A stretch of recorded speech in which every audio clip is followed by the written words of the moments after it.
Welcome to another episode of the Pixelated Porch Podcast. You're again joined by your fellow nerd gamers, Chris, Ricky, and myself, Michael.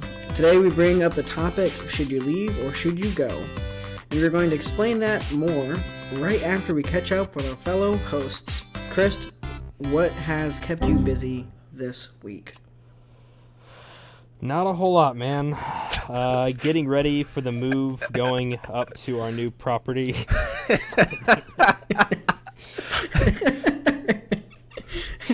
Deja vu. The longest sigh. Sound enthused about that. Not a lot.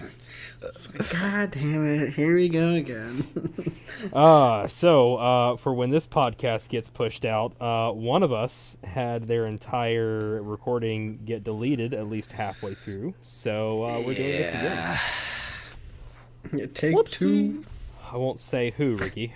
Anyway, so once again, getting ready to move up to my property. We're actually getting ready to do that this next upcoming Sunday, so that's exciting. Lots of moving blocks to move around there.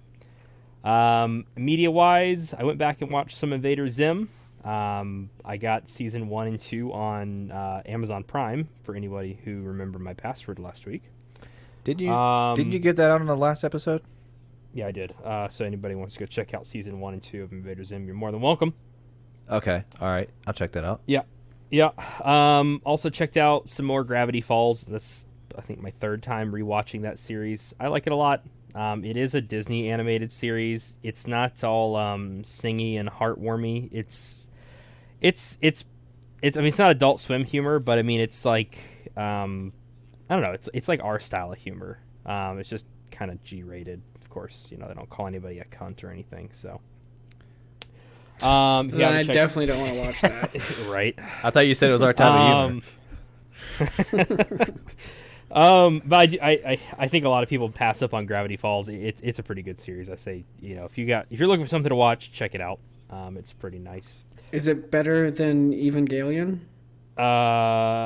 You know, Yeah. Oh, so, hell yeah. that takes me back to this time that our internet was down, and I stared at a bunch of DVD boxes for a while. That was better than Evangelion. Anyway. Damn. Video Shots game wise, I went back and started playing some 7 Days to Die, which, for those of you who don't know, it is Minecraft with zombies, which is realistic graphics, as realistic graphics got on the PS2. It's actually on PS3. Oh, PS4? PS4. Jesus Christ. Wow. It's on PS4. Those graphics are good. Yeah, they're not good. But it's a fun game. Ravaging zombies will chase you and do anything to get to you to kill you. You can build like in Minecraft. There are physics involved as far as gravity goes. So if you build something that's not supported, it will collapse under its own weight. But it's fun. I mean, like I said, it's Minecraft with zombies. You get to build stuff, and then you also have to worry about hordes of zombies running at you and trying to eat your face, which is not good. So I didn't ask this, but it's not, you know, when you were talking about it before, we lost all that data. It doesn't look like Minecraft, though, right? The reason like you say it's like Minecraft, but it's... The reason I say it's like Minecraft is because there are square blocks. And anything that's construction material is usually a square block. The environment itself is not square. So, like, there are mountains and hills and rivers and stuff, and they look normal, but the building blocks are all square. So, I mean, they have other stuff like corner pieces and like quarter and half pieces, like half slabs almost, but you could do a lot more decoratively than you can in Minecraft. But I mean, it's got pretty much the exact same building mechanics as Minecraft. Okay. Yeah. It's pretty fun. It's fun to build crazy things to see if the zombies can get to you in. You can also dig underground. So what we're doing right now is we're actually building the Hive from Resident Evil. We're building that inside of a big snowy mountain, which is pretty neat. But it's taking a lot of work because we're having to displace so much earth just to build these inside structures, and we're doing pretty big inside structures too. So it's taking a lot of work. Right before the podcast, I was actually digging a stairwell all the way to the top of the mountain. It took absolutely forever. But the zombies are trying to get to you no matter what. So I get to the top of the mountain and I start looking down at the sides, and I see holes, like boreholes into the side of the mountain where they were trying to dig in to get to me, while I was trying to excavate. That is so terrifying. Jeez. Like, how the hell they could dig out? So even even in the core of a mountain, they can smell you and whatever they do to sense you. It all depends. It depends on like the settings you have, but we always put the zombies in like the hard. Like you can make it to where they only run at night or something, but we have it where they can run all the time, and they're always locked in what's called feral mode. Which the reason the game's called 7 Days to Die is on the 7th night, they go into feral mode. It doesn't matter where you go; they know where you are, and they'll come at you no matter what. So we always have them locked on that. It's just. It's kind of like the zombies from like 21 Days Later, where they can run and they're really crazy. Like it's like that. Yeah. So we like it on that level of difficulty because it's kind of like a zombie version of The Floor is Lava. When you're outside, you move as stealthily as possible. You try to be as quiet as possible. But like noise, light, and even like if you're carrying food in your pocket, like on your tool belt, like on Minecraft, or in your backpack, like your inventory. If you're carrying food there, they can smell that food up to a certain radius. So like silencers on certain guns or certain guns being loud, you have to think about all that kind of stuff. So it's fun. Did you ever play? It's an Xbox and PC only thing, I believe, but it's a game called State of Decay. Have you ever heard of or have you played that game at all? I've heard of it and I've seen it, but I've never played it. Okay, because from what you're describing, like because I played like when it first came out, I think I played like the beta or something for it, and it sounds pretty familiar. But I think there's like a crafting element with that. There's definitely some survival elements, but I think it's more of like building like a homestead, like managing different people and their skills. Like if somebody's good at like stealth kills, or if they're really good at like planting or building things like that. So basically building like your own town in a zombie apocalypse while also going out and scavenging and bringing stuff back while trying not to die. I think permadeath is actually a thing in that game as well. Like if the character dies or if you die, like that's it. GG. Thank God that doesn't happen in this game. 'Cause we die a lot. I would be so mad. And usually it's like from really stupid stuff. Like we die in construction accidents more than we die in like zombies like attacking us. Like you'll be building something and it collapses underneath you and you fall like 3 stories and well, I'm dead. There is stuff like injuries too. So like if you're playing in survival mode, you can get like dysentery and a bunch of other things from like drinking bad water or eating like food that's poisonous. Uh-oh. But like you can also break your ankles. You can break your ankles, which we do all the time, and we usually walk around with splints on our legs. So it's horrible. And like if you break your leg, you're stuck with robots. It like that for like 30 minutes. Real game, like real life time. Oh, wow. You have to wait for your legs to heal, so you like can't really run. So if the zombies are running and you're outside, you're pretty screwed. So, but we usually get ourselves killed in really dumb ways. If you lost everything, man, I'd be furious. That would suck. Yeah. I mean, well, that was a fun game, and delete. Done with that. Yep. Yeah, it was interesting. You mentioned Resident Evil on a snowy mountaintop. Have you seen the newest Resident Evil 8 or Resident Evil Village thing that they have shown off? No. The last Resident Evil I played was 6, and that was really pushing it for me. The good one, yeah.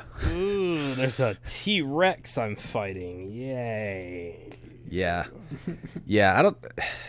So Resident Evil 7, they definitely went back to the horror roots of the Resident Evil series, and it's actually like an all in first person now. Resident Evil 7 is a fantastic game. I cannot recommend that game enough, especially if you like the earlier Resident Evil games. Somebody explained it as baby's first Outlast. Would you say that's correct?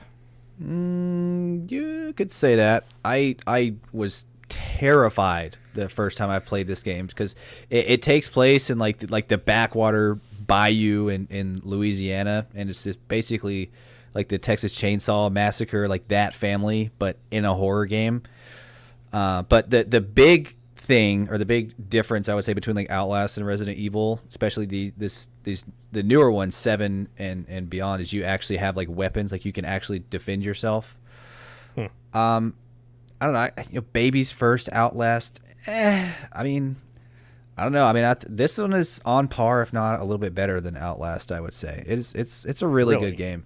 Yeah, it's really good. I really like playing Outlast. So yeah, I don't know. It's like I spent money on 4, 5, and 6, and 5 and 6 were absolute garbage. Yeah. So. Oh yeah, I think myself buying another one. Capcom definitely caught wind of that, and they're like, "Well, that's not working. Let's go back to what was." But yeah, it's really good.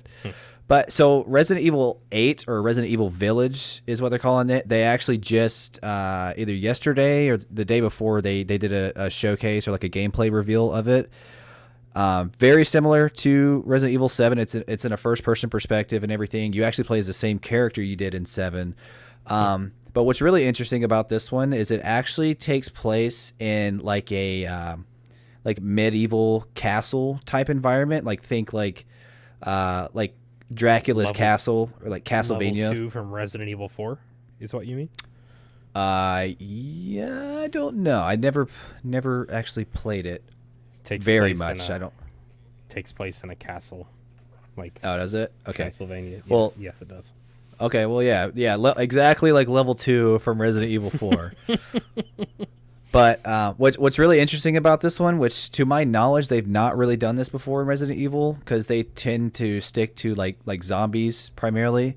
But this time around, it looks like they're going for like more like the Van Helsing realm of things. So we're talking like werewolves, vampires, like things of that nature. But in a Resident Evil horror game, which is an interesting choice. It actually reminds me a lot of Bloodborne. I don't know if you guys have seen Bloodborne or played that at all, but it reminds me a lot of Bloodborne / Dark Souls, but meshed with Resident Evil. So yeah, you mentioned Resident Evil in a snowy white top mountain, so figured I'd bring it up. Let's see if Capcom can continue to ruin their greatest franchise. Yeah, Ricky, what have you been up to aside from watching Resident Evil spiral out of control? Well, speaking of watching things spiral out of control, I watched Attack on Titan. I mentioned in our last episode that I binged the entirety of Attack on Titan and was rapidly approaching the end where I would be smack into a wall that is also known as being caught up with the series. So now I'm stuck waiting 7 days between episodes and don't really know what to do with myself. I was like, well, maybe I'll go and watch the live action versions. Come to find out that's a thing, but it actually looks really, really bad. Like Dragon Ball Evolution levels of bad, if not worse. So, yeah. So I'm beside myself. Actually, tonight the newest episode aired, so definitely be doing that as soon as my audio does not crash and we have to have this conversation for a third time. And then I'll be doing that. You need to check out Attack on Titan Chibi. Attack on Titan Chibi. See, no, I legit had no idea this is... Okay, I still don't know if... Okay, so last time we talked about this, Chris brought up this exact same thing, and I have no idea if he's being serious or if he's just trolling the shit out of me. I legitimately have no clue. I'm going to err on the side of knowing Chris. He is trolling the hell out of me, so... can't wait to not watch it. It is way better than the original Attack on confirmed. Titan. Confirmed. He's They found a way to use the cast better in the chibi version than they did in the original. Why do I just imagine like a 6-year-old on YouTube just like taking like his Attack on Titan toys and you killed my father. It is a real thing. I kid you not. You should check it out. Can I find it? Is this on like Crunchyroll or YouTube or what? I think I saw it on Funimation. Okay. Which is where I watched Attack on Titan first. Please. By the way, something interesting I found out. Side note: you can watch Funimation stuff on the Hulu app. It's like a channel on there. Funimation has their if you search Funimation, like a lot of animes on there. That's where like if you search just like anime, it doesn't bring up a whole lot. So anyway, I found that out. Yeah. Pretty interesting. I don't actually have Hulu, but I will maybe. Oh, excuse me. Maybe check that out. Chris, what's your password for Hulu? So that one. No. 1, 2, 3, 4, 5, 6. Password capital P. I go to log in to watch something. You're logged in on all your user accounts. Great. Damn it. So, but yeah. Okay, so Chibi Attack on Titan. Hell yeah. Can't wait to watch it. Do it. Sounds great. Do it. Mm-hmm. So, another thing I mentioned on the previous episode was a movie on Amazon. Thanks, Chris, for the password. Yep. Speaking of previous episodes, the password is on it, our last episode. So check that out if you guys want to check out this movie. It's called Sound of Metal. It stars Riz Ahmed, which, again, the only other thing I've really seen him in is really two movies. One is Rogue One, where he plays as the defector pilot. And he was also in another really great movie with Jake Gyllenhaal called Nightcrawler. Not about the X-Men. It's about a guy that films stuff for the police and whatnot. Anyway, side story. That's also a great movie. But that's the guy. So he plays a metal drummer in this movie. I myself am a metal drummer. So what this guy actually goes through of going deaf is also really a big fear of mine. So it's a really interesting story to, I don't know, kind of hit close to home, I suppose. It's really more of a slice of life type movie. It is really just you observing this guy going through life and reacting to the aftermath of this traumatic event that affects his livelihood and really pretty much every aspect of his life. So, starts off with a great metal song. Any metalhead fans out there, I'm sure you'll agree. It's just quite the banger. Not really, though. It's pretty much what metal sounds like to people who don't listen to metal. It's great. But I know I'm talking shit about that, but the movie itself is pretty great. The stages of grief, I suppose, are on display here. He goes from being denying that the issue is even happening in the first place to getting angry about it, then bargaining. Well, what if I do this? Can I get better? Can I get it back? All that's there. So it's really interesting to see this guy kind of deal with it, I suppose. And you can really see yourself being, I can see myself reacting almost really the exact same way. One thing I actually did mention, because I'm kind of retreading on stuff that I said already about this movie. One thing I didn't mention was actually the sound design of this movie is pretty incredible. I would actually recommend, if you have any way to watch this movie with bass, I would strongly recommend doing that, because that's one of the things that they do is with the sound design, they give you a really good insight of what it, I guess as close as possible, I suppose, to what it would be like if you were deaf or really hard of hearing, because they can still hear things like bass, or if you smack something, they can feel that, and the different vibrations from that, they can quote unquote, I guess, hear or feel what's happening. And also the bass in your voice, the you can feel that because it's vibrating the air. So that's, I don't know, it's kind of just you learn a little bit about what it's like to be deaf as well, which is pretty interesting. I learned some different sign language and whatnot throughout the movie, which is what he's doing as well. But he goes to deaf rehab essentially, because this guy is actually he's a drug addict as well, and now he's a drug addict who's deaf. So how do you go to rehab if you're deaf? That kind of complicates things. So it turns out there is rehab for the deaf, and that is a big part of it. But one of the interesting, PTSD sort of thing, rehab like that.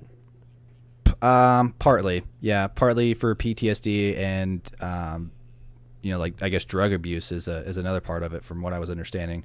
That's another thing. I guess just helping people cope with this new traumatic, this is now your life sort of thing. Is that what you mean? Yeah, and that's actually one of the, I guess, the main things as well is, they really focus on the mental toll that being deaf or going deaf can have on you rather than being deaf itself. Yeah, no, that sounds like a really good insight to have, because I think a lot of people, if I lost my hearing, it would change a lot of things, but then there's also that mental battle that you'll go through as well. Like I'll never hear my favorite song ever again. Yeah, that's crazy. So, it's a unique movie. Some people may not like it. It's I don't know. I could definitely see some people not liking it, but I personally really enjoyed it. It's a very, very unique watch. Sound of Metal on Amazon Prime. So as far as video games this week, I got Battlefront 2 on PC. It was actually free on the Epic Game Store. I think they actually do a new game. It's either like every week, every 2 weeks, or every month. But every so often they have new games, and it just so happened it was Battlefront 2 on PC. Pretty much Battlefield, but with Star Wars coat of paint slapped over the top of it. Super fun, kind of just turn your brain off and enjoy Star Wars for what it is, just playing as grunts on the battlefield and slinging lightsabers and whatnot. It's pretty cool. I know, and again, it's a little secret, but my audio crashed earlier, and we have had this conversation to a certain point so far. But actually, one of the really cool, there was a unique mode that I had not actually seen, but it actually takes place after the scene with the movie what is it, Return of the Jedi, with the Ewoks, the little bear guys with the sticks and stones and whatnot. There's actually a really cool mode in this that's called Ewok Hunt, and you actually play as the stormtroopers the night after that battle. So they've got the shit kicked out of them, and they're pretty much just stranded in this forest with these bears that somehow defeated the Galactic Empire. So it's the description was something along the lines of like the stormtroopers lost the battle, but little did they know their nightmare has only just begun, and then the objective is survive the night. So all it is you're a stormtrooper with your gun and a flashlight that dies like every 30 seconds. You gotta turn it off and recharge it, and it's like pitch black, so that's all you can see. And then you hear these little bears running around you. But it works like infection or like a zombies mode. So like the bears will like kill you, and then if you die, then you yourself become an Ewok. You basically try to survive until the ship can come and pick you up. I think I've played that. I think that when you said that, when you turn into the bear and you fight as the Ewok, I remember playing that when that was an extremely fun game mode. It was like you said, infection, but it also reminded me of like zombies. Yeah. Super unique mode. I thought it was pretty clever how they came up with that. Based off of the movie. What actually happened to those guys after that battle? Oh yeah, that's right. They all died. Sick. In the worst way imaginable. Ripped apart by koalas. the worst way to go. That was Battlefront 2. We'll see if I continue to play it. I'd probably give it another week or two and go ahead and delete that off the hard drive. I got ranked 25 in the Halo 4 Squad Battle Ranked playlist. Finally, new. All bow down to Ricky. I'm done with that until the new season comes out on the 27th, and then I get to do it all over again. So that's gonna be great. Had just a fantastic time with that playlist. Just super fun, not frustrating, pull your hair out maddening at all. So speaking of sci-fi first-person shooters, I also played and beat Black Mesa, the fan-made remake of Half-Life this week. I finally made it to Zen, the alien world, which is the entire reason that I wanted to play this thing in the first place. Totally reimagined, because in the original it wasn't all the best. This time around, it was the best. Great time. If you like Half-Life, you like Black Mesa. It's like Half-Life, but it looks gooder. So another interesting little thing I came across this month. So GDQ was earlier this month. GDQ, if our listeners are not aware, stands for Games Done Quick, which is a charity event where a bunch of different speedrunners from all walks of life for video games come together and raise money for whatever charity they want, basically. It's pretty cool. So I was watching that, and then I actually went down the rabbit hole on YouTube of watching Super Mario 64 speedruns, where basically these guys will go and collect all 120 stars in Super Mario 64 in the quickest fashion possible. In particular, two guys named Cheese and Simply. They actually had some videos where they were racing each other to see who could beat the game the fastest, and came across one where they were actually playing as two Marios in the same game, which piqued my interest. And come to find out, there is an entire underground world of Nintendo 64 ROM hacks or mods for these games. So one of the most interesting ones that I actually saw was one where you can actually play Mario 64 split screen co-op, where player number 1 is Mario, number 2 is Luigi, and you can collect stars and have a ball. Looks super fun. I absolutely want to try that out someday, very soon. What else? Saw some more where they actually did a Banjo-Kazooie and Ocarina of Time crossover called The Legend of Banjo-Kazooie Jiggies of Time. And I actually had that one downloaded on my PC right now, and I am super looking forward to playing it. They have done all kinds of mashups. It's basically Banjo-Kazooie in the world of Hyrule. So we're talking collecting notes and jiggies and whatnot in the Deku Tree, to Lon Lon Ranch, to you name it, the Temple of Time. It looks super fun. Cannot wait to play it. Super Mario 64, they made Super Mario Odyssey, insane, the newest game on the Switch, in that engine where you can actually even throw your hat, become the different enemies, and solve all the different puzzles. Looks super fun. Mario Kart on the N64. You can play as Crash. You can play as Link, Sonic, complete with new voice packs, brand new maps. Dude, it's insane. But what's really cool about all this is the fact that you can actually play all of these on the Nintendo 64 itself, which is insane. Turns out there's this little device called an EverDrive, or an EverDrive 64, where you can actually load up these hacks or load up these modified ROMs onto an SD card into the EverDrive, which the EverDrive itself is a N64 cartridge that plugs into the console itself, and it will read those modified games. So you can play all of those natively on your N64 with your CRT. It's so cool, man. I have got to get me one of those and check that out. It's so cool. So, but you can still play it on a PC though, right? Yeah, so you can actually, and I have it on my PC right now, the Jiggies of Time. I have on my PC right now, but yeah, you can play it on the emulator, which I've actually got. What is it called? Project 64, I believe is what it's called. There's a couple of them that you can play. Yeah, Project 64 is what I have on my computer. Super easy to set up. Just download the ROM, download the patch file, and hit play. It's really that simple. Oh, and set up your gamepad or whatever you're playing with, Xbox, PS4, whatever. So yeah, I'm super, super excited to play these old games in brand new ways. Nostalgia overload for sure. Banjo-Kazooie. That's pretty cool. Banjo-Kazooie is one of my all-time favorite games. N64 was probably one of my favorite consoles of all time. Just so many classics. I still listen to all the soundtracks from all those games to this day. Like Ocarina of Time, I have to say, slamming soundtrack. Yeah. I have to say, I feel like a complete outsider because unfortunately I did not grow up on the N64.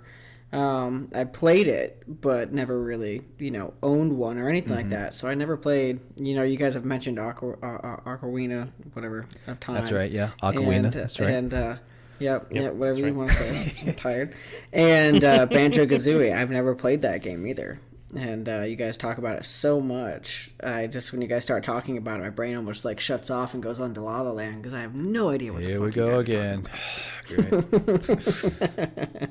Oh, Princess Zelda. I thought Zelda was a dude. Yeah, the green guy, right? Anyway. But yeah, so yeah, that wraps it up for me. I think that's all the cool stuff I got up to this week. Mr. Mike, what about yourself, sir? Man. Yeah, my week's been hectic. Went down to Laredo, Texas, right on the border of Texas and Mexico for work.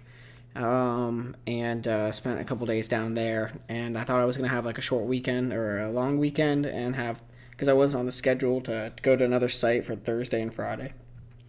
And they changed it around and sent me up to Denver. So Thursday, I logged a 22-hour day with all my travels and having to go directly towards site and work on site once I got up to Denver. So Thursday was definitely a very long day, and then local time, I got back to the hotel and finished my emails at midnight, turned in, and caught the first flight out of Denver. And I had to get up at 4 o'clock in the morning. So Friday was, a very exhausting day. But and then had some of Friday and Saturday to myself, and now I'm up in Jersey right now on this wonderful Sunday. And I have to be at site here, and what will be 6 or 7 hours from now. And then drive home as well. Tonight as well. Oh boy. Monday night. So yeah, but that'll all pay off, so I can actually hopefully have Tuesday through Friday off before I work next weekend. But anyway, this weekend I did also get to watch Tenet in my spare time, and thought it was an absolutely great movie, easy to follow for the most part. But I was kind of confused, during Tenet at the closer to the end, and I don't want to give too many spoilers, but, Ricky, since you've seen it, I was kind of curious especially on the yacht scene with Big Bird, as we call her, why she wasn't wearing a mask. So, because I thought she was inverted, which means that she can't breathe oxygen, and you'll learn that in the movie. It's not necessarily a spoiler of the movie, I wouldn't think. But she's not wearing a mask. And then, who did we say the other guy's name was? Kevin, Neil. Kevin Neil, close Bacon. enough. Yeah, Kevin Bacon. So Kevin Bacon's in this movie, and anyway, so at the very end of the movie, Kevin Bacon, reappears from the past. Ends Somebody up, is so confused right now. he is so confused what the hell he's talking about. Anyway, whatever this dude's name is, Kevin. But he's not wearing a mask either because, during that conversation, he came back and, anyway, I can't really say too much without giving away that because I think it's a key part, but he's not wearing a mask either. So I was just trying to figure out, do they go back in time, or do they, or are they actually inverted, and why they're not wearing that mask because they weren't in a controlled environment where they had to.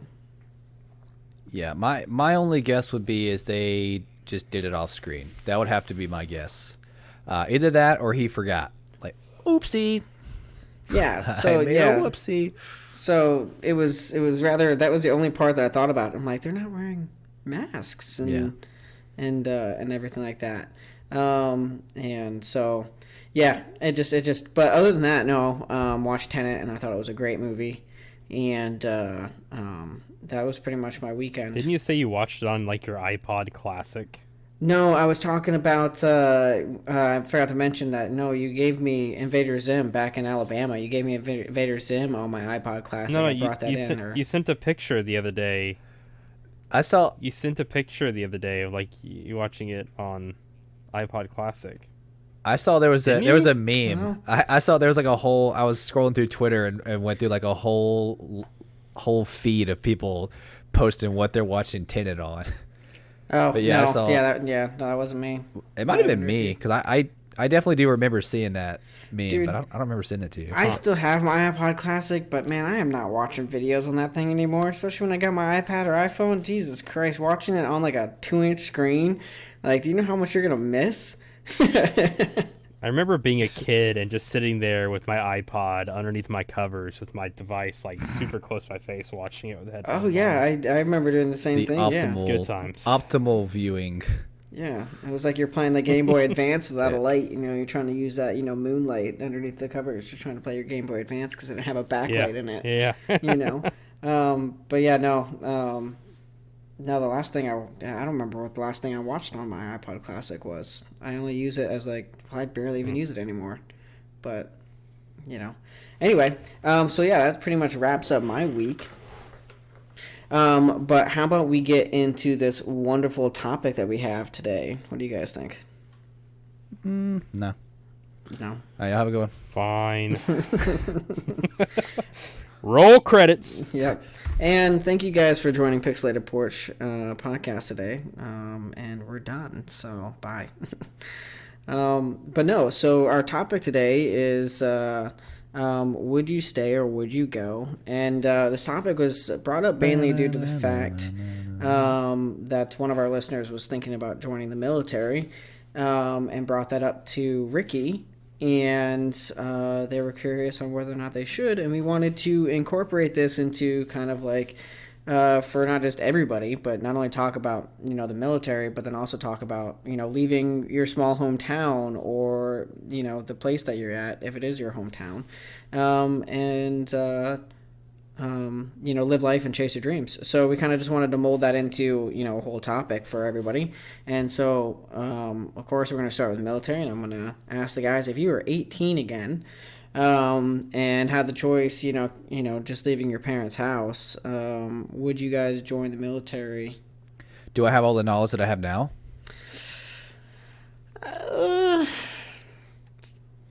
No, you're dumb at 18. Yeah, you're 18. You're 18. What would you guys think about joining the military if you guys didn't think about it when you were 18? You're fairly certain you know everything. Oh, I mean, yeah, when you're 18, you pretty know much everything. the same thing. You're practically Thinking you know everything and knowing everything, pretty much the same thing. Just ask a teenager; they'll tell you. Who needs parents anyway, right? So, Jesus, we're old. Yeah. I thought this is a pretty interesting question, because I think this is a crossroads that a lot of people come to whenever they come of age to 18. You graduated high school, you're about to graduate high school, you're looking at your future, what your options are. Like, do I want to maybe go to trade school? Do I want to go to college and hopefully get a job after that, or do I want to go into the military and reap the benefits of I guess being a member of the service? Something I definitely struggled with when I was 18. Part of me wishes that I would have, because now that I'm 30, I mean, I would be pretty close to retirement already. If I had joined, I mean, I'd be more than halfway there. So, and just knowing older people that I know, my stepdad's in the military, and he pretty much has a double retirement, and he's got amazing benefits and is set for the rest of his life. But is that, I don't know. It's tough. If I were 18, would I join the military? Well, when I was 18, I didn't join the military, so probably not. If I was the same person I was then, no. I probably wouldn't. So my deal was what I thought I was going to do is I was going to go and graduate college, and then go in as an officer was my plan.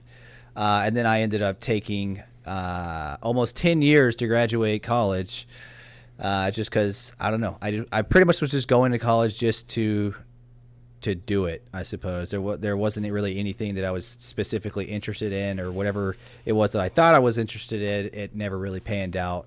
I don't know, just the idea of just working for money just never has really sounded too exciting for me. I don't know. There is no dream job for me, I suppose. I mean, I got to go here so I can pay the bills. And if I mildly enjoy it, that's pretty cool. But I do enjoy tech. So yeah, I guess, to answer your question, if I was 18, I probably, with the same person I was then, I probably would not. And would you do seeing it as to how I never did. Sorry, go ahead. Huh? Yeah, I would say with the knowledge that you have now, would you do it? I probably would.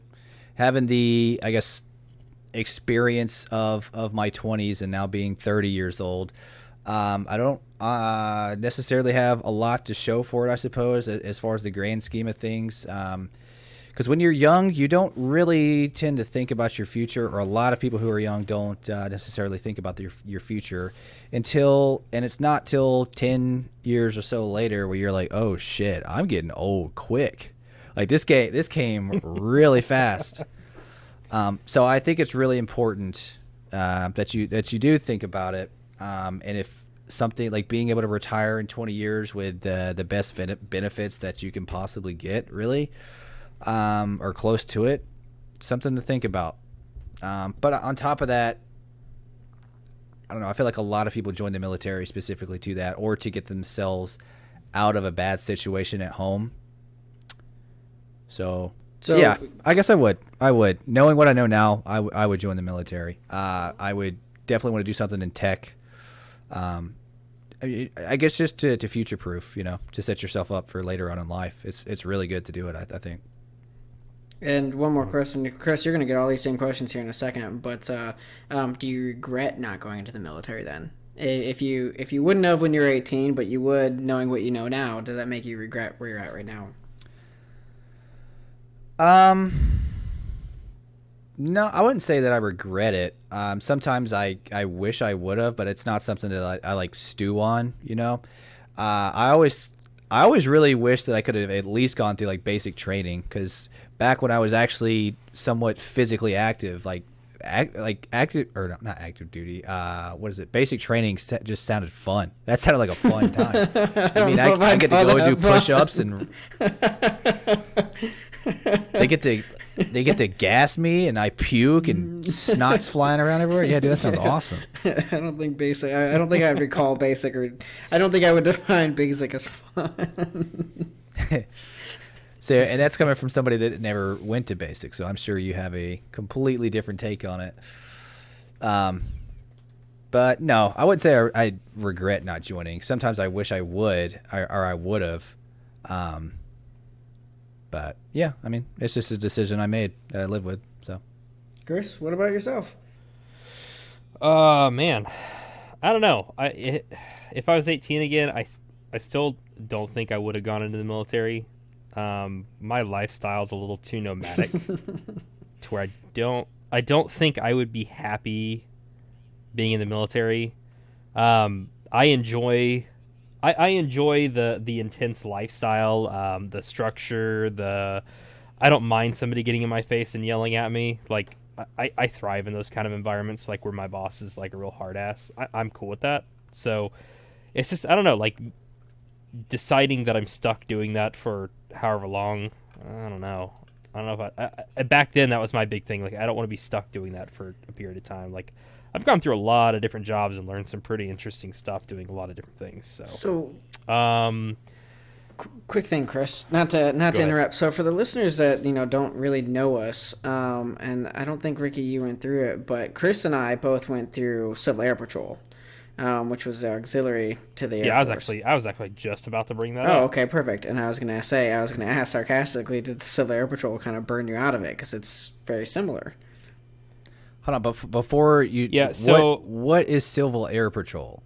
Because I'm not 100% on what that is. That's exactly what I was about to go Perfect. over. All right, perfect. So Civil Air Patrol is the auxiliary of the Air Force. They do 3 big major missions, which is search and rescue, aerospace education, and the third one that I'm not remembering that I should remember because, good God, I spent a lot of time there. Cadet programs? I don't know. Basically, there are lots of different missions of Civil Air Patrol. I know people who work for Civil Air Patrol, but like Mike and I, we were cadet volunteers.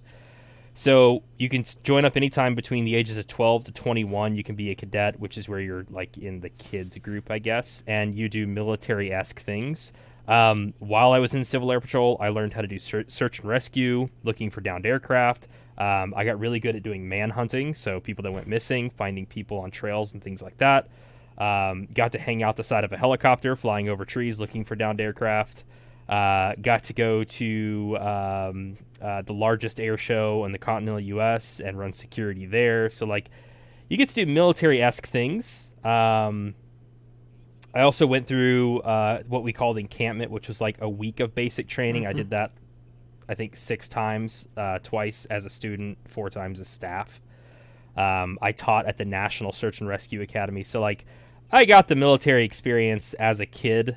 And as much as I hated it then, because I was a rebellious little stupid teenager who wanted to grow my hair out and, be that kid. Same. But it taught me a lot of life lessons at a young age. How to bite your tongue, how to just get with the tone of the job and just get things done. How not to, like, think about yourself, but think about the whole, what's got to happen. Doing search and rescue, man, we would sleep outside in the cold rain where it's like 15, 20 degrees. We're sleeping in tents made out of tarps, looking for downed aircraft. I guess that puts you in a certain perspective when you're 17, 18, finding down aircraft where people didn't live and dealing with that. Like, we did all of that. So Civil Air Patrol, if you're under the age of 20 and you're wondering if you should join the military, I definitely recommend you go join CAP. If you're 21 or older, you can join the senior program, which is like the adult program. You can go do a lot of the same stuff. Just it is mostly geared towards the cadets, the benefit of the cadets, but the National Emergency Services Academy, you can go be staff there. You can do lots of stuff. So it's a good introduction. If you're thinking military sounds good for me, but you're not quite sure, go try CAP for a year or two. You'll learn military customs that you have to know anyway when you join the military. Yep. You'll learn how the rank systems work. You'll learn how to do like dress and formation, all that stuff. You'll learn that there. So not bad to go do. Anyway, yeah, that's how Mike and I met many, many years ago, back when we were rebellious, dumb little teenagers who wanted to just go skateboard all over base and not think about anything. While I was thinking about this topic, Chris, when we were in Civil Air Patrol, I started thinking about when that was, and that was like 2006 to 2009 time frame, and I'm just sitting there thinking to myself, holy shit, that's like almost 15 years ago. Yeah. Like, Jesus yeah, it Christ. was. That was a lot. And then it dawned on me. I was just like, I never thought 15 years ago that Chris and I, and then Ricky, would be doing a podcast 15 years later. I was just like thinking about, like, Jesus Christ, insane, right? Holy crap. Anyway. If you had asked me back then, would I ever do a podcast, I would tell you that podcasts are boring, and that I would never do one. You'd flip your hair. So, welcome to the Pixelated Porch Podcast. Flip your hair sideways. You mean like, no. Ask a Ninja? But to answer your question, Mike, where you asked me, did that burn me out on it? I think it just exposed me enough to make me realize that it's not what I wanted to do with my life. But, I mean, I could definitely see myself being in the military. The only thing I would say that I would want to be careful of as an adult now, I was a pretty upset teenager. If I'd gotten myself involved to where I was going out and doing like live fire and things like that, that probably wouldn't have been too great for my mental health. But I don't know if I could have resisted the urge to actually go do that, So I think that probably would have scrambled yield marbles in my brain and made me worse of a person. Let's see. So no, I wouldn't do it even with what I know now. I would still do CAP though. At that age, that was definitely a good choice for my life development. Yeah. Do I regret it? Sometimes. I mean, like right now, the company I'm involved with, I didn't go to college when I got out of high school. I didn't go to college just because I didn't feel like it was something I could do. I'm not a sit down and read a book and learn how to do something kind of person. I'm a give me the wrench, let me take it apart, and I'll figure it out on my own kind of person. It wasn't until a few years ago, I guess more than a few years ago, that I realized like that decision right there may screw up my life as far as a career goes. So in that regard, yes, if I'd gone into the military, I would have a career. I would have a retirement plan and things like that. With all the odd jobs that I've done, like there really hasn't been much of a structure of a career except for this company that I'm with now. I'm going on 8 years and a couple months here with that company. So I'm in a position that probably I wouldn't have gotten to if I didn't have a college degree, if I hadn't put that kind of time in with them and proven myself. So yeah. In that regard, I kind of wish I had gone to the military just so that way I'd have a career path. I mean, I got pretty lucky with where I'm at right now. Yeah. So if you don't have a set of skills or goals. Like my wife, she knew before she even graduated high school she wanted to be a lawyer. So she knew she wanted to go to law school. She knew where she wanted to go to school. Like, she had all that stuff figured out. When I was 18, man, I had nothing like that. I was just like, I'm going to go do something that's fun. Yeah. It doesn't matter what it pays. And then you don't think about, what am I going to do when I can't work anymore? What am I going to do, when I'm ready to move out of my parents' house? How am I going to afford things? You don't think about that kind of stuff. So the military is a really great alternative. Just so long as you do it for the right reasons, I guess. Well, those are very, very good answers. Yeah, definitely. Yeah, very good answers. So for me, I did join the military. And I mean, honestly, if I ask those, or, if I answer those questions that, I asked you guys, would I do it if I was 18? Again, yes, because I did. And, would I join it knowing what I know now? Yes. And I'll answer the third one before I go into my whole entire military spiel about all the fun things I gotta do. But no, I don't regret it. So for me, joining, I did not want to go to college. I mean, that was honestly, my thing with it. I hate school. I really do. And I did think a little bit about some things, but, it'd give me a job, give me some money, and have a roof over my head. And I really wanted to be, the idea of wearing a uniform and, getting into, say, like special operations or doing, those things seemed fulfilling. But mainly my main goal was, to not go to college. I just didn't want to go to school. So I packed up and joined the military. So I joined the Air Force in 2011 and went through my basic training, which was not fun, Ricky, believe it or not. What? Yeah, absolutely not fun. Chris, actually, it's surprising how similar encampments are to basic training. Especially during the first, 2 weeks, encampments are, it's really, looking back at the encampments, I'm just like, so I'm in basic training and I'm like looking back, I'm like, I've already seen this shit, like it's like deja vu, so I already knew what was happening. And Civil Air Patrol helped me because I already knew how to wear a uniform. I already know how to, I already knew how to shave, have my hair cut, customs and courtesies, all that came, like I already had that knowledge. So, that helped a lot during basic. I didn't make a lot of friends in basic. At that point, yeah. Pretty much.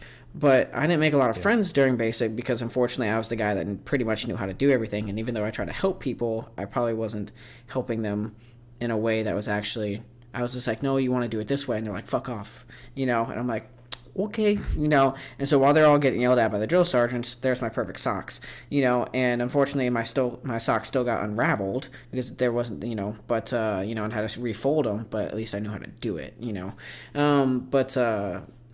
but no, basic was not fun. Anyway, so I ended up lucking out. I ended up picking a really shitty base, all for the fact that I really wanted to work on the AC-130s. And during tech school, you kind of get to pick your aircraft. For me, I went as hydraulics, and you get to pick your aircraft and, or at least put on a dream sheet, what you want to work on or where you want to go.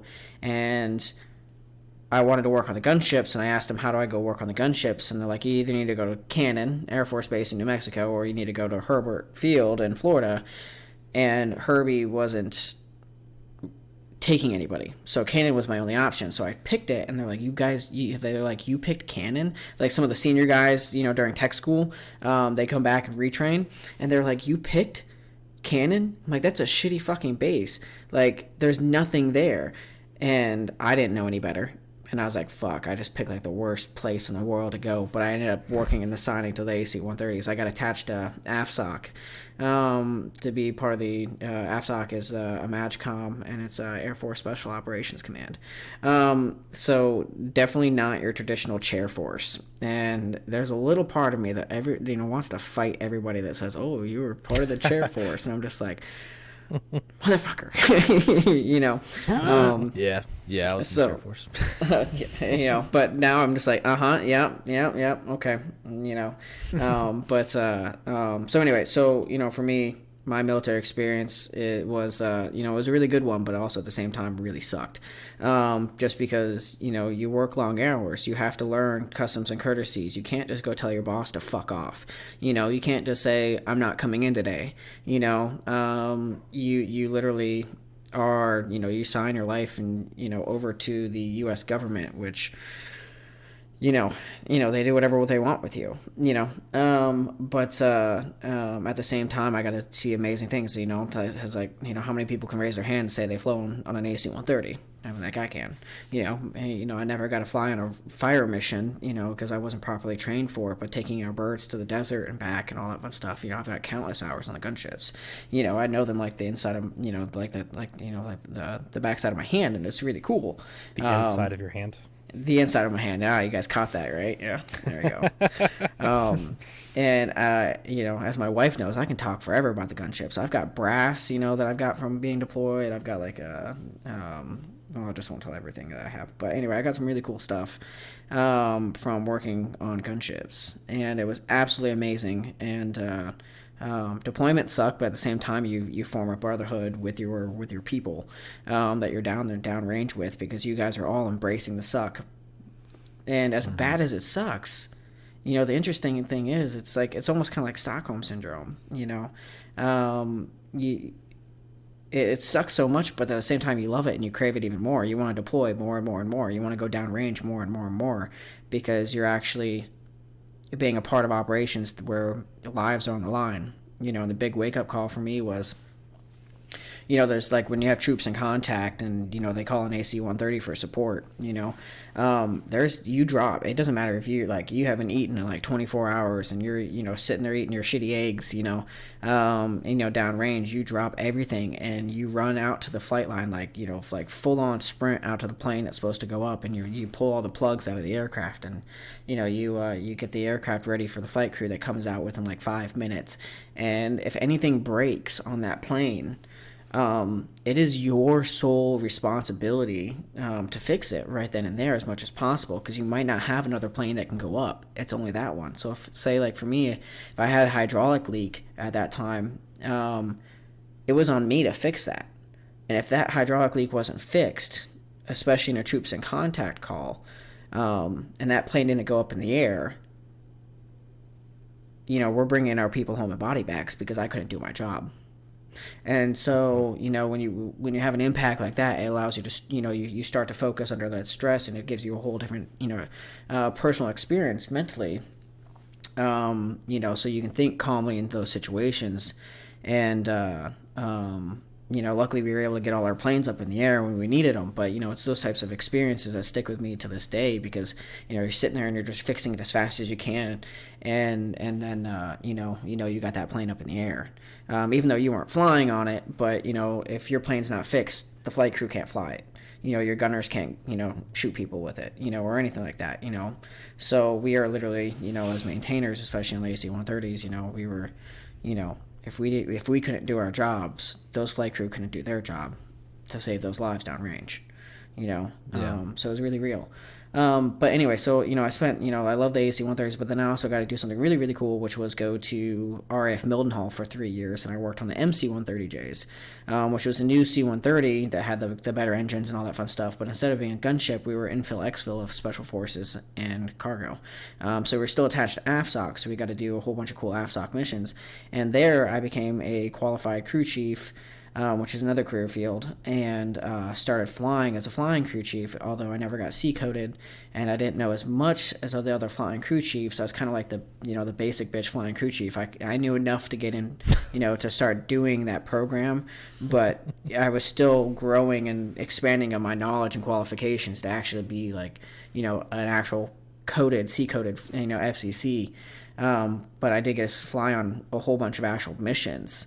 And that was what was really cool, is, on deployments, you and maybe another FCC would fly with that plane and go do these missions. So I know multiple times where, we dropped special forces, and they parachuted out the back, and they go screw someone up, or we'd load say helicopters under our plane, like little birds, and then we go somewhere in the middle of the desert, land on like a dirt strip, and they roll those helicopters out, and your special forces go on that helicopter. You wait there for like an hour with the engines running, and they roll those little birds out the back, and they expand the blades, hop on the little birds, go up. They go fuck somebody's life up. And then you're back and you help load the helicopters and take that crew after they're all like sweaty and dirty and all that fun stuff, and then you get the hell out of there. So being a part of those missions was really, really cool. For anybody who's joining the military or wants to join the military, I definitely say hell yeah, do it. It's going to be probably the toughest experiences of your life, but you're going to be able to travel and see the world. Like places like I've been to, Canada, the Azores, Spain, Qatar, Kuwait, Afghanistan, country of Georgia, Romania, Transylvania, Crete, an island off of island of Greece, Italy, Sicily, and multiple other places. You get to travel the whole entire world. Being part of that. So, shout out to those who want to join the military. I say definitely do it and pull the trigger. Get attached to AFSOC, Special Operations Command, if you really want to do stuff. But the military is also suited for, other things, like if you want to be finance, be prepared to be harassed because everybody hates finance in the military. If you want to do a desk job, but, if you want to, be balls to the wall, get a part of AFSOC and become flight crew, loadmaster, gunner, become a maintainer, get your shit pushed in. But anyway, but yeah, do it. Join the military, experience it. But one of my questions, and I don't want us to go too late, the big thing about the military was it opened me up to culture, different cultures, talking with, the Spanish people out in, Spain, talking with the Romanians, in Romania, and seeing Transylvania, you get to see a whole different aspect of life. And, it got me out of my hometown. Unfortunately, I didn't have a hometown because I was a military brat. And for those who don't know what military brats are, is when, your father or your mother or both were in the military and that's all you know. So we moved every 3 years. So I never really had a hometown, but for a question for the guys is like, have you guys left your hometown and why? Ricky? So I've pretty much, for the exception of just a few years, I've pretty much stayed in the same area. I mean, like there's like 3 counties around where I live, and I've moved back and forth between all of them numerous times. But I can definitely say I've never traveled the world or the globe anywhere near the extent of what you have. I've never even actually been outside the United States. But I did, the furthest I have actually lived away from home is I actually lived in Connecticut for a few years. And then actually moved right back down here. And even just that little taste, I feel was really, really beneficial as far as getting to see how different like you're saying, like different cultures, even in just on a couple states over, like 18 hours away from where I live currently, was really eye opening. I think it's really important to see that there is way more to life than what people in your immediate bubble may have to say about certain things, whether it be politics, religion, whatever it is. If you feel differently about something and you notice that people around you don't tend to have those same feelings, I can pretty much guarantee you that there is somewhere else in the world where that is completely normal. So even though you feel like you're the weirdo or whatever, I can pretty much guarantee you you're not. So I think it's super beneficial to get outside of your hometown, as we're calling it, or the immediate area of where you live, whether you get a job out of state, join the military, or I don't know, go on a road trip or something, go travel. It's super, super beneficial to see what all is out there, for sure. I would highly recommend doing that. I need to do it more. Chris, what about yourself? Have you left your hometown, and why'd you leave? Yeah, I mean, I did a lot of jobs back in my hometown area. My parents were also military, so I was a military brat too. We moved around a good bit. mostly continental U.S., but I mean, we lived like in Guam and stuff like that. I was a little kid for most of that though. But I mean, we settled down here in the Southeast, and I stayed there for quite a while. It wasn't until I got the job that I'm currently at that they actually relocated me all the way down to Orlando, Florida. That's actually where I met my wife. So that's one thing right there. You don't know who you're going to meet. You don't know what life opportunities you're going to find outside of your hometown. And kind of to echo on what Ricky was saying, I mean, like, if you think that where you live, that's a sample of all of humanity or all of culture, it's not. You know, you go someplace else and the culture, the vibe is completely different. You might find something that you like better than where you currently are now. So traveling and moving to new places is definitely beneficial. I mean, I was a grown up at the point where I moved down there, but I still feel like I did a lot of growing up, you know, being out of my hometown. I was out of my comfort zone. I knew nothing around me. I knew where the place I worked was and where my apartment was, and that was it. So, you know, just being in that foreign land, you have to expand, you have to figure things out. And that's a lot of fun. You feel pretty confident about yourself when you're able to pick up, move to a new place, and then just be like, yeah, I made my life here. I made friends here. You know, I made, memories and things like that. So definitely worth it. My company's moved me to four different places. So I've had to do that many times, and I've gotten pretty good at it. But I still, every time I move, I find something new. I find something interesting. I learn something new about myself most of the time, which is also cool. So even if it's not joining the military, you know, go to trade school, go to college, whatever. Just try to get out of your hometown, not as much as like just to run away, but just go make your own life, make your own decisions. You'll feel pretty proud about yourself when you've made your hometown, and it's not your hometown because you inherited it from your parents, siblings, whoever. But yep, get out, explore. It's worth it. Yeah, definitely. I definitely have to agree with that. Like I said, I grew up, as a military brat, so I didn't have a hometown, but I still decided to leave and join the military. And you guys are absolutely right. You stay in that hometown, and all you guys know is, that bubble. Your little sphere that you have right out, outside yourself. I mean, that's all you know, and you don't really get to know what Connecticut's like, or Georgia, North Carolina, Virginia, even just the states next to you. The North versus the South. The different cultures between the Southern culture and the Northern culture, or Western. The West side of the United States versus the East side. Cultures are different, and we can't expect to stay in the same hometown or the same area and not grow as an individual. You stay in that echo chamber, and as we like staying in an echo chamber, you're not going to grow past that unless you're open to that. But my next question for you guys is, what was your greatest fear before leaving home when you guys went on the road, and decided to venture out, say, Ricky, you to Connecticut, and Chris, all over? Like, did you guys have fears, that things that might have held you back from, or almost held you back from actually making those decisions to leave? So I was a teenager at this time. So I mean, one of the things I guess was the fact that I would be losing all my friends that I had. I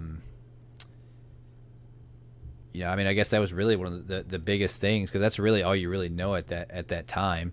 I wasn't, like I mentioned earlier, I wasn't really thinking about the future at the time either. I mean, I pretty much just wanted to have fun. I was a teenager. I wanted to live.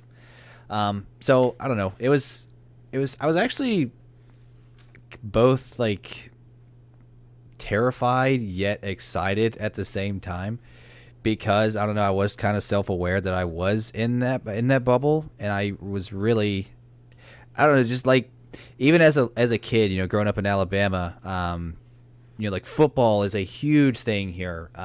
Like that is pretty much the sacrament. Like, people love football here, and I just never was into it. So I mean, from the outset, I felt like an outsider. But something told me, like, there's got to be places where this is not the norm. So, but yeah, I mean, that was the biggest thing, I guess, for me, was just not having friends or not fitting in or being extremely weird, especially being a Southerner coming up to the north. That's like the worst thing that could possibly happen. I remember somebody even asked me, like, do we even, like, they thought that we lived in trees and like it just had dirt roads everywhere. They did not. I mean, they did not. So, yeah. Yeah. I mean, that was the biggest thing for me. Nothing crazy. But I would say that was probably my biggest fear, one of the biggest contributing factors as well as to why I didn't join the military either, was just that fear of not knowing what I was going to be getting myself into. And the fact that you are pretty much selling yourself as being property of the government and they can do whatever they want to you. Just did not sound appealing to me, especially when, I don't know, it just didn't really fit in with what I wanted to do with my life at the time. And it was scary. It's scary joining the military, especially if all you really know at that time is the little bubble that you have. But it can be very exciting. And I mean, listening to everything that we said here, I think it is absolutely well worth it if that's something that you're interested in for the right reasons. Again. So, I don't know. Chris, what about you, man? I don't know. Like, I don't know if I really had any fears. I guess when I was a little kid, I didn't really ever have like friends, really. So I wasn't really losing anything like that. I've kind of always been pretty solitary.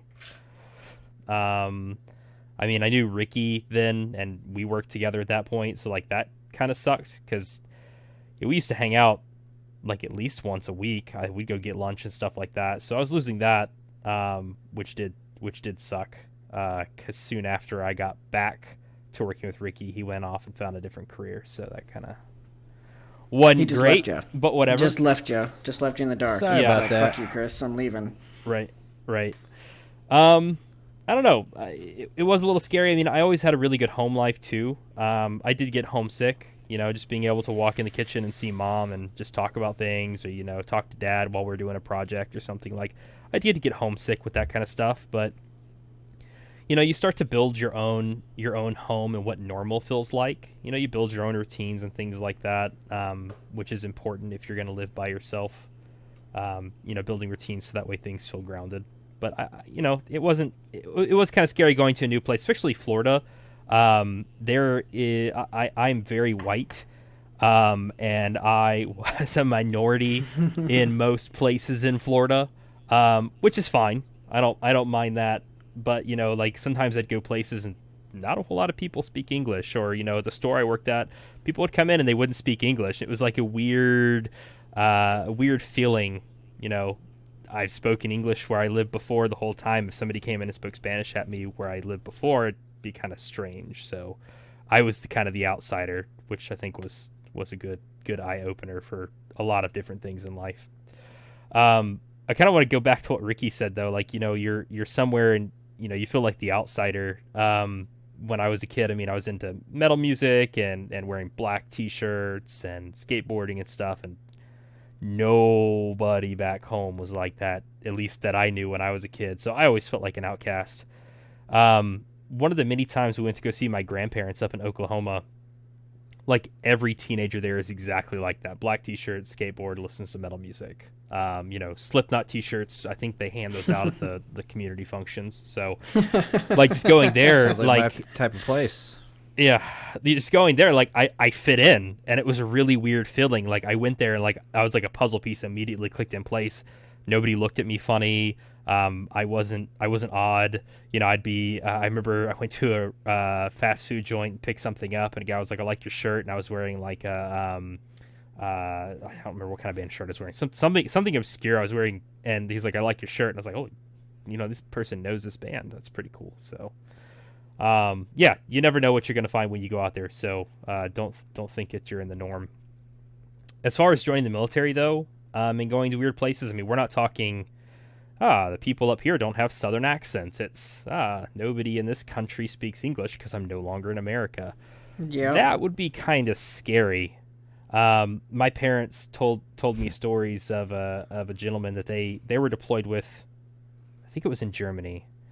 And he had heard stories that everything outside the base was horrible. The people were horrible. You know, they'll rob you blind if they see you coming as an American. They'll beat you up.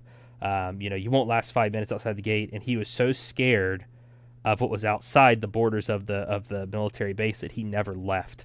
And my parents, being socialites, they were going out every evening, eating at restaurants. They didn't speak very much German, so they were like making their way through things, and they say they had a lot of fun. And like within like the last month or so of this guy being on this base, they finally convinced him to go out to a restaurant, and he had the time of his life. And he actually redeployed back to that base, or signed up again at that base, so that way he could go back and spend time with them. My dad, I think, is still friends with this guy. So that's crazy. You know, if you are going to go somewhere new, don't seal yourself off and isolate yourself on your own little island and be scared of the outside. Just get out there, go do things. You know, even if you want to do things by yourself, just go see the sights, go see what the environment has to offer. If you are social, go meet friends, find a way to meet friends and start making new relationships. Like I said, I met my wife down in Florida. I never had intentions of ever getting married or getting into a serious relationship ever again, and now I'm married only a few years after meeting her. So you never know, you know. Yep. No, yeah.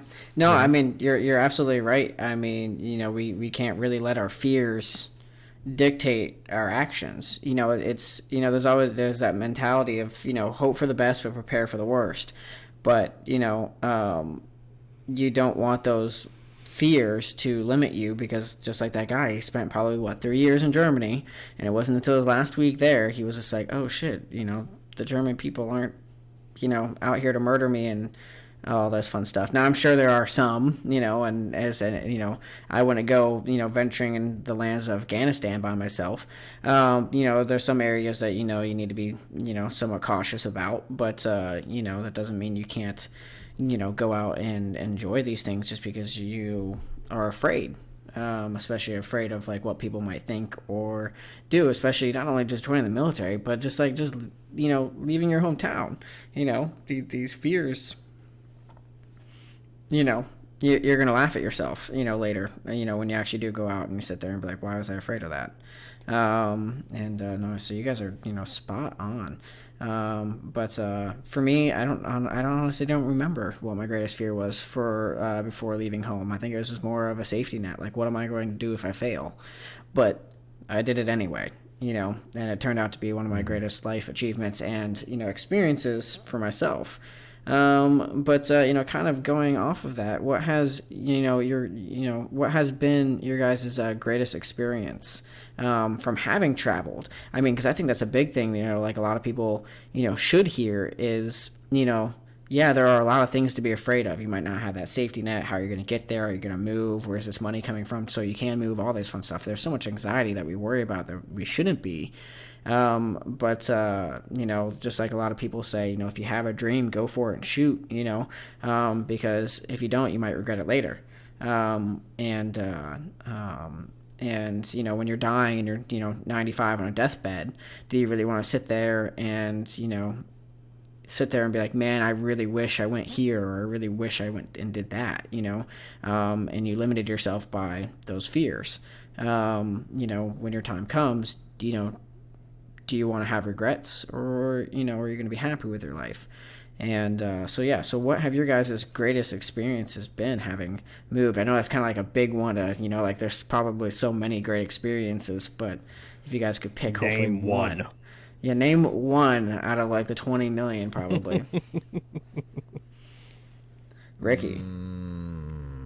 You want to pass this off to Chris first? Yeah.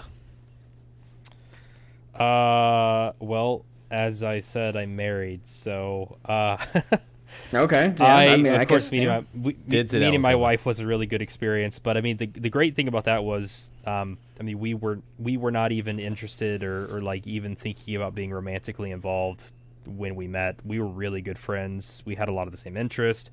We would just watch TV. We'd hang out. Like, neither one of us were at all trying to turn it into a relationship. We were just hanging out as friends. So That was one of the few friendships I've had in my life where it was really, I guess, open. It was really, I could be myself.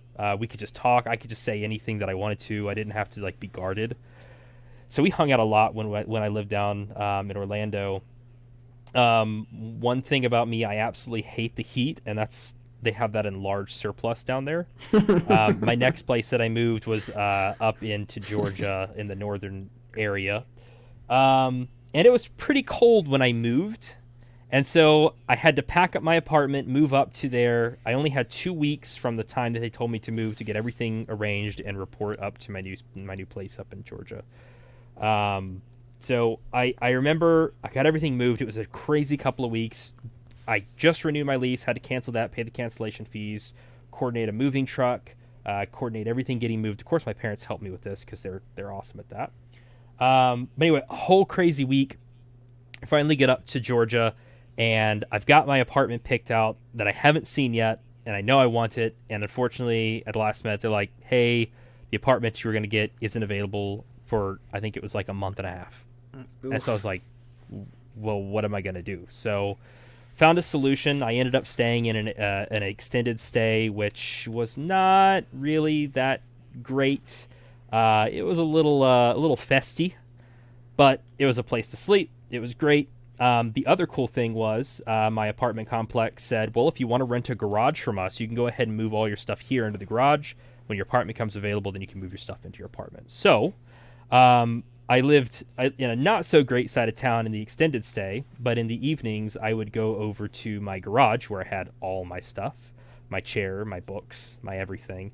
And in the evenings I would just go out there, I'd open my garage door, I'd sit in my chair, and I would read in the cold air. And this apartment was dead silent at night. So cold air, dead silent. It was as close to heaven as I've ever been. And I just remember sitting there a couple times just thinking, like, I'm really proud of myself right now for what I have accomplished. You know, I didn't climb a mountain, I didn't do anything, but I figured out how to make life work in a way to get there to that very moment, which was just surreal to me. Cold, book, chair, outside, couldn't be happier. That is probably one of the few things I sit back and think about, like, what I've done in this career, and has nothing to do with the job, but yeah.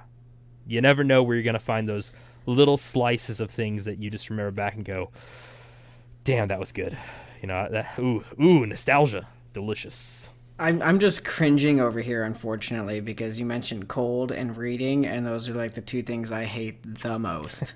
The cold and reading. I mean, I could read a book. I don't mind reading certain books, but geez, like cold, being in the cold and reading? No, Man, I would sit there for hours. Like, I'd get off work at like 6 or 7, and I would just go sit, and I'd look at my clock, and it'd be like 3 o'clock in the morning, and be like, oh crap, I got to be at work in 6 hours. So I have to go back to the extended stay, go to sleep. Man, it was great, you know. So I don't know. I honestly I can't think of anything like one particular moment in time, but I don't know. Just that was the time when I actually that was my first job. I got as I was a cashier at I don't know, just a grocery store.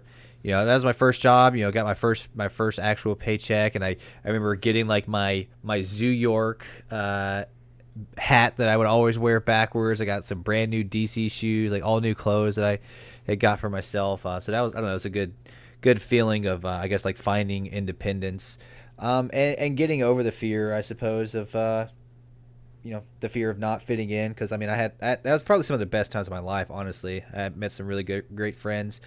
I mean, like I said earlier, I was a teenager at the time, so I wasn't really bogged down with you know, tons of bills, things like that. So it was just a really great time of meeting new friends, skateboarding, playing basketball, playing Halo. Yeah, I don't know. I just had a really fun time overall.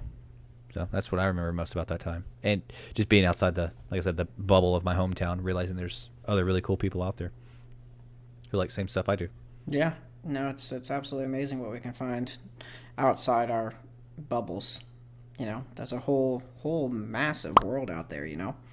So, and we're just one tiny little, not even a pin drop on the map, you know. We're smaller than that, you know, or maybe even like 1/64th of a pixel on a map,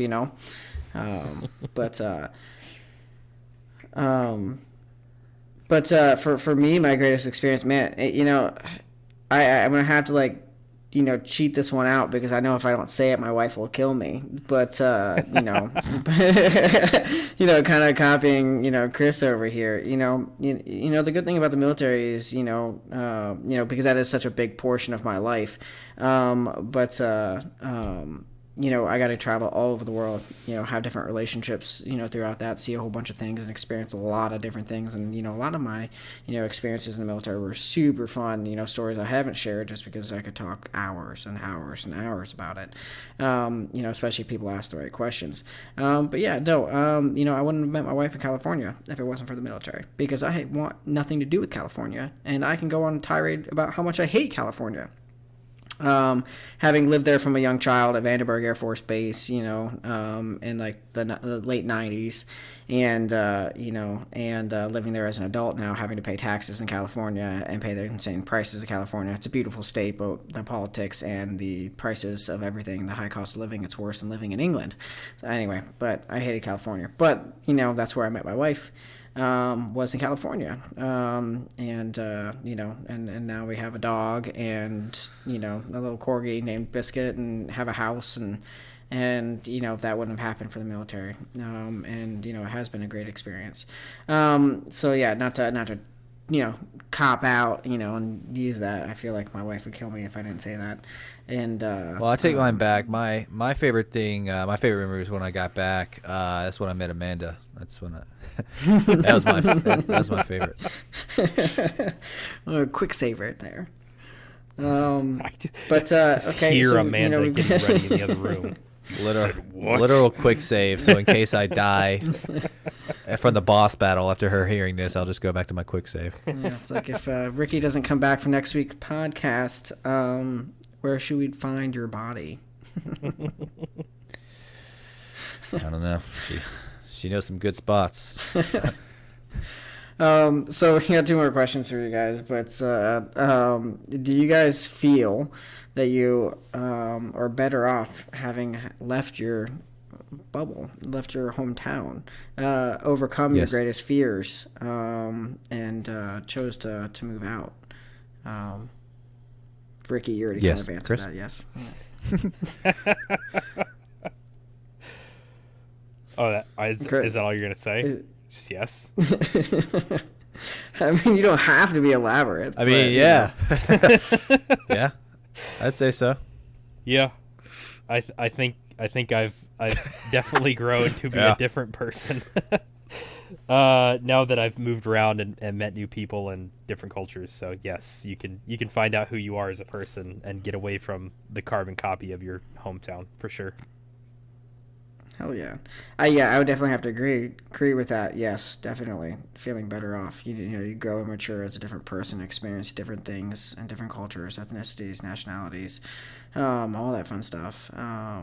You definitely expand your maturity level in your culture. You become more cultured. Would you guys, if you, I've had multiple friends in my life, Joey, shout out to my buddy Joey, who lived up in New York, and, he always wanted to move, and he always wanted to travel and get out of New York, and, had a lot of, stress making that decision, and he made it. Looking back at it, he's, from, catching up with him and talking with him, he's extremely glad that he moved and got out of his hometown, and is experiencing life in a different state. I mean, pretty much he's all around the West Coast. I'm not going to give his location for everybody, but practically living on the West Coast. Knowing a lot of people that have done that, if you guys had a friend or anybody that wanted to get out, would you guys recommend it? I think I pretty much know the answer, but if someone walked up to you and said, "Hey, should I leave my hometown? Should I leave and get out of here?" No. Don't do it. It's a trap. Yes, I'll say yes. Yeah, all right. Yes, sir. Another short Get and outta sweet here. answer from Ricky. There Get we go. gone. Leave. Get out Get of out here. of here. Scat. Get. Go now. Get. Get. I mean, yeah. But yes. Yeah, I would recommend it. Do it. Oh, is that it? Yeah. Are you done, Ricky? Yes. I would say yes. Yes, I would say yes as well. I mean, like I said, you're gonna figure out who you are as a person, and like Mike, you just said, like you have to mature as your own person. You know, you might live in a part of the country where certain people think that racism is okay, and you might not agree with that, as you probably shouldn't because you're not a crappy human. But you know, you might not question yourself or your morals or your motives because that's just the way you're raised until you get into a new environment. You know, you might be in a place where gay people are not treated very nicely because they're different. You know, there are places out there where that's not the case, and that opinion will be very frowned upon, as it should be, because you're not a crappy person. So go figure your own moral paths, not your parents. And Yeah, I would actually say, like, I mean, in some cases, I mean, people just simply don't know any better, and that's all they know, so they just kind of regurgitate what it is that they're around, what they've absorbed. So they kind of are really just taught these things, even though they don't necessarily feel it deep down. They just kind of have been taught it. So if they don't know that there is anything different out there, then I don't know, just that it kind of is recycled, I suppose. So yeah, it's super important to broaden your horizons.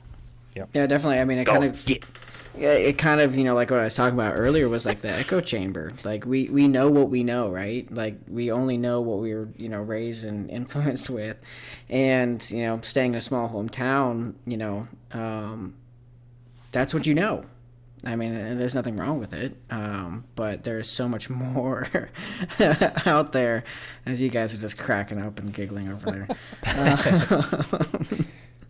There's just so much to life that you know we don't know, and we know we're not going to experience until we, you know, get past those fears and take that leap. So, you know, I always recommend like getting out, hitting Dodge. Whether you're joining the military, find a traveling company, go to college somewhere else, get a job somewhere else, you know, or just, you know, pick a random spot on the map and say, hey, I'm moving up to Washington State, you know, and that's where I'm going to be, you know, like, boom, that's, you know, I'm going to do it. You know, you can go to a whole brand new area and experience that, you know, definitely it doesn't matter where you go, you know, explore and broaden your horizons.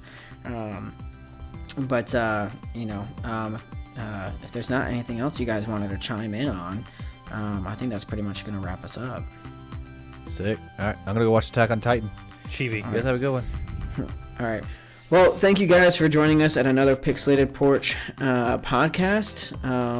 Today we, you know, of course, talked about, you know, getting out. You know, should you stay or should you go? And it looks like the general consensus is yes. Whether you're joining the military or going out abroad or to a different state, get out. Experience life. Grow as a person.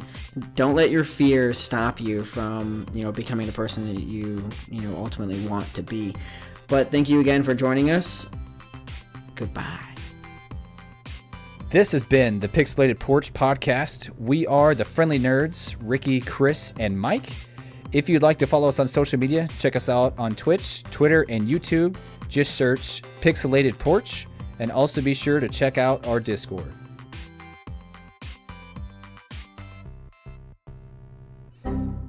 We are live. Live again. Take 2. There goes our outro. Great. Oh shit, we lost our outro. Fuck. Oh well. Alright. I think I said something like genitals are fun. So Yeah, testicle. somebody find that. Somebody find the opportunity to shoehorn that into the conversation. So I had these testicles in my mouth. No, got done with that. There's our outro. Well, it's on the recording. Just leave it at that. Like, no context. So there I was. God damn it.